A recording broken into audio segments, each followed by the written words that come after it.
सुनंद दिनेश शेळके, वर्ग 5वा. शाळेचे नाव दीप उच्च प्राथमिक शाळा मुखड.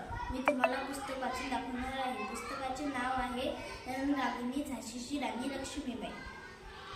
लक्ष्मीबाईचे बालपण. महाराष्ट्रात साताऱ्याजवळ वाई नावाचे क्षेत्र येथील मारोपंत ताबे या वऱ्हाडाची ब्राह्मणाची मुलगी मनुबाई म्हणजे झाशीची राणी लक्ष्मीबाई यांचा जन्म 19 नोव्हेंबर 1828 रोजी वाराणसी येथे झाला.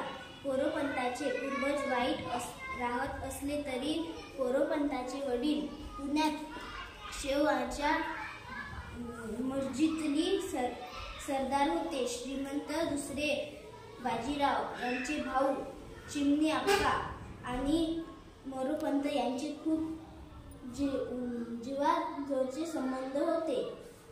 पेशवांचे जेव्हा वाराणसीला जायचे ठरवले तेव्हा त्यांनी बरोबर ते पथक होते. त्यात मोरोपंत आणि त्यांचे कुटुंबही येथे. मोरोपंत आणि घरी ठीकबाई यांना काशी येथे मनुबाई सारखे